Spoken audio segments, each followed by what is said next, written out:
সৌন্দর্যের রানী হচ্ছে আমাদের বাংলাদেশ। কি সুন্দর চিরসবুজ দেশ আমাদের বাংলাদেশ। এই দেখো কি সুন্দর সবুজ মিষ্টি কুমড়া শাক। আসসালামু আলাইকুম বন্ধুরা, আশা করি তোমরা সবাই ভালো আছো। আমি আল্লাহর রহমতে অনেক অনেক ভালো আছি। এই দেখছো সবুজ মিষ্টি কুমড়া শাক, এগুলো হচ্ছে মিষ্টি কুমড়া শাক। তো এই শাকটা আজকে আমি রান্না করবো, পুরো সবুজ রং থাকবে, একটু রং চেঞ্জ হবে না। তো এই দেখো শাকটা আমি ভালো করে কেটে নিয়েছি। শাকটা এখন আমি ধোবো, ধুয়ে সুন্দর করে রান্না করব। তো ভিডিওটা তোমরা সবাই দেখবে আর আমার সাথে থাকো। এই যে আমি রান্না করব আজকে শুটকি দিয়া এই শাকটা রান্না করব, শুটকি দিয়ে রান্না করব আজকে মিষ্টি কুমড়া শাক। প্রথমে চুলায় বসিয়ে দিয়েছি একটি কড়াই, দিয়ে দিব তেল। ভিডিওটা ভালো লাগলে লাইক কমেন্ট শেয়ার ও সাবস্ক্রাইব করে দিবার, আমাকে বেশি বেশি সাপোর্ট করবে। কেননা তোমাদের একটা লাইক একটা সাবস্ক্রাইব আমাকে সামনের দিকে এগিয়ে নিতে সাহায্য করবে, আমাকে ভিডিও বানাতে বেশি উৎসাহিত করবে। এখন দিয়ে দিয়েছি হচ্ছে কাঁচামরিচ পেঁয়াজ। এখন এখন পেঁয়াজটা ভালো করে নিয়ে নিয়েছি। এখন দিয়ে দিয়েছি তেল, তারপর দিয়ে দিব হলদি ফাঁকি, মরিচ ফাঁকি, লবণ আর হচ্ছে আদা বাটা। এখানে আমি বেশি ময় মশলা দেব না, কারণ শুটকিতে বেশি ময় মশলা দিলে শুটকির ঘ্রাণটায় চলে যায়, এজন্য ময় মশলা কম দিয়েছি। শুটকি আমি ভালো করে সুন্দর করে ধুয়ে রেখেছি। এখন দিয়ে দিব শুটকি। এটা মনে হচ্ছে ফেওয়া শুটকি।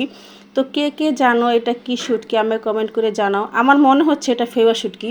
এখন শুটকিটা আমি ভালো করে নেড়ে নিব, মশলাটা ভালো করে কষিয়ে নেব, কারণ মশলা বেশি কষালে তরকারির স্বাদটা বেশি আসে, কোনো হলুদের কাঁচা গন্ধ আসে না। এখন দিয়ে দিব ধুয়ে রাখা মিষ্টি কুমড়া শাক।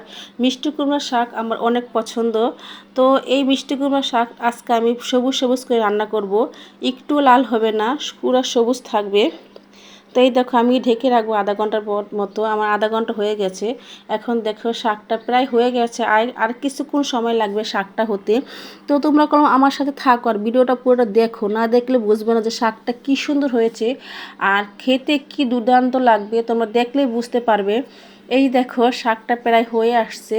তো তোমরা আমার ভিডিও বেশি বেশি করে দেখবে, আমাকে বেশি সাপোর্ট করবে আর আমাকে সব সময় আমার ভিডিও বানানোর জন্য আমাকে একটা লাইক দিবে, তাহলে আমার ভিডিও বানাতে অনেক উৎসাহিত লাগবে আমার। এই দেখছো কি সুন্দর শাক। তো শাকটা ধোয়ার কারণে সুন্দর দেখাচ্ছে না, এখন একটু পরে দেখো কি সুন্দর কালার হইব যখন শাকটা, এই দেখছো কি সুন্দর হয়েছে কালার। আর দেখে এই দেখছো শাকটা কি সুন্দর কালারটা কি সবুজ। তো এই শাকটার ভর্তাটাও সবুজ হয়, কিন্তু ভাতটা মাখলে এত সুন্দর কালার হয়। এই শাকের ভর্তা অনেক মজা। তো ভিডিওটা দেখার জন্য তোমাদের সবাইকে অসংখ্য ধন্যবাদ। তোমরা আমার পাশে থাকবে, আমাকে বেশি সাপোর্ট করবে। আর মিষ্টি কুমড়া শাক এভাবে রান্না করে খাবে, পুরা ফুল গ্যাসে রান্না করবে, কম গ্যাসে রান্না করলে শাক লাল হয়ে যাবে। তোমরা সবাই ভালো থেকো। আল্লাহ।